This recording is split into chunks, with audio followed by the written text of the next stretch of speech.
ഒരു സാധനം കണ്ടോ, ഇത് ഞാൻ എൻ്റെ ചേച്ചിയുടെ അടുത്ത് ലണ്ടൻ പോയപ്പോൾ അവിടെ നിന്ന് കഴിച്ചാട്ടോ. അപ്പം എനിക്ക് പേരൊന്നും അതിൻ്റെ അറിയില്ല, പക്ഷെ ഞാൻ അതിനൊരു പേരിട്ടു ചോക്ലേറ്റ് ഫില്ലർ. അല്ല, ചോക്ലേറ്റ് അല്ല, സ്ട്രോബെറി ഫില്ലർ എന്നിടാം, അത് കുറച്ചുകൂടി ഭംഗി.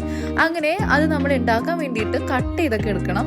ജസ്റ്റ് ഒരു 2 പീസ് ആക്കിയാലും മതി കേട്ടോ. നമ്മളന്ന് കഴിച്ചതിൽ ഒരു 2 പീസ് ആക്കിയിട്ടുണ്ടായിരുന്നുള്ളൂ. ഇത് അന്ന് കഴിക്കാൻ ക്യൂ ആയിരുന്നു കേട്ടോ. ആൾക്കാരിങ്ങനെ നമ്മുടെ നാട്ടിലൊക്കെ ഇങ്ങനെ നമ്മൾ നേർച്ചയിടാനൊക്കെ നിൽക്കുന്ന പോലെ ക്യൂ വളഞ്ഞു പോയേക്കുമായിരുന്നു കേട്ടോ. അത്ര ഡിമാൻഡുള്ളൊരു സാധനമായിരുന്നു കേട്ടോ ലണ്ടനിൽ ഇത്. അന്ന് ഞങ്ങൾ പേരൊന്നും നോക്കിയില്ല, കണ്ടപ്പോൾ ആ ഒരു ഭംഗിയിൽ അങ്ങോട്ട് ഓർഡർ ചെയ്തെന്നുള്ളൂ. അപ്പോൾ ഇതിങ്ങനെ എല്ലാം കട്ട് ചെയ്തെടുത്തിട്ട് നമുക്ക് പിന്നെ വേണ്ടത് ചോക്ലേറ്റ് ഇതുപോലെ ഒന്ന് പീസാക്കി എടുക്കണം. വെറുതെ നമുക്കിത് ഓവനിൽ വെച്ചൊന്ന് ഒരു 30 സെക്കൻഡ് അല്ലെങ്കിൽ 60 സെക്കൻഡ്സ് മതി. ഇതപ്പം തന്നെ നമുക്കൊരു നല്ല മെൽറ്റായി കിട്ടും. അപ്പം നമ്മൾ എന്ത് ചെയ്യുക, ഇത് വെറുതെ ജസ്റ്റ് കൈ കൊണ്ട് തന്നെ അതൊന്ന് പീസാക്കിയാൽ മതി കേട്ടോ. വലിയ കാര്യമായിട്ട് അങ്ങനെ പൊടിക്കോ അങ്ങനെയൊന്നും നിൽക്കണ്ട, കാരണം നമുക്കിത് ഓവനിൽ വെക്കാനുള്ളതാണല്ലോ. അപ്പോൾ ഇത്രയും ചെയ്താൽ മതി. അതിനുശേഷം നമുക്ക് എന്ത് ചെയ്യാം, ഇത് ഓവനിൽ വെച്ച് കൊടുക്കാം കേട്ടോ. ഞാൻ പിന്നെയും പറയാം കേട്ടോ, ഓവനിൽ ജസ്റ്റ് ഒരു 30 or 60 സെക്കൻഡ് മാത്രം വെക്കാം കേട്ടോ.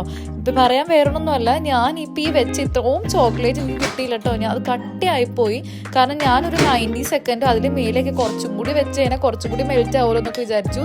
ഇപ്പം ഞാൻ ഈ എടുക്കുന്നതെന്ന് വെച്ചാൽ മറ്റേതിൻ്റെ കുറച്ച് ബാക്കി വെച്ചിട്ടുണ്ടായിരുന്നു വെറുതെ തിന്നാൻ വേണ്ടിയിട്ട്. അപ്പോൾ അത് മറ്റേത് കുളമായപ്പോൾ ഞാൻ പിന്നെ ഇത് വെച്ച് കൊടുത്തു കേട്ടോ. കയ്യിലിരിക്കുന്ന ഡെപ്പി ഒന്നും നോക്കണ്ട കേട്ടോ. അത് ആദ്യത്തെ ചോക്ലേറ്റ് അതേപടി ഞാൻ ചൂടായിട്ട് ഒഴിച്ചപ്പോൾ ചളുങ്ങി പോയതാണ്. എനിക്ക് പിന്നെന്താ അതിൽ തന്നെ കഴിക്കാനൊരു പൂതി ആയതുകൊണ്ടിട്ട് ഞാൻ ഫില്ല് ചെയ്ത് കൊടുക്കണം കേട്ടോ. പക്ഷേ ഇതിൻ്റെ ടേസ്റ്റ് സൂപ്പർ ആട്ടോ. നമുക്ക് ജസ്റ്റ് വെറുതെ ഫില്ല് ചെയ്ത് കൊടുത്താൽ മതി. ഫസ്റ്റ് ഒന്ന് ചോക്ലേറ്റ് ഇടാം, നെക്സ്റ്റ് സ്ട്രോബെറി ഇടാം. അങ്ങനെ നമ്മൾ കേക്കൊക്കെ മിക്സ് ചെയ്യില്ലേ, വെറുതെ അങ്ങോട്ട് മിക്സപ്പ് ആക്കി കൊടുത്താൽ മതി. പക്ഷേ ഇതിൻ്റെ ടേസ്റ്റ് ഉഗ്രനായിരുന്നു കേട്ടോ. എനിക്കത് ഭയങ്കര ഇഷ്ടപ്പെട്ടു. എനിക്ക് സാധാ ചോക്ലേറ്റും അങ്ങനെ സ്ട്രോബെറി ഒന്നും അത്ര ഇഷ്ടമല്ലാത്ത ആളാണ്, പക്ഷേ ഇത് കഴിക്കാൻ നല്ല ടേസ്റ്റ് ആയിരുന്നു. അടിപൊളി ടേസ്റ്റ് ആയിരുന്നു കേട്ടോ. എന്തായാലും എല്ലാവരും ഒരു ട്രൈ ചെയ്ത് നോക്കണേ, കാരണം കുറച്ച് ചോക്ലേറ്റ് ഉണ്ടെങ്കിലും ഇതുപോലെ നമുക്ക് ചെയ്യാൻ പറ്റും കേട്ടോ.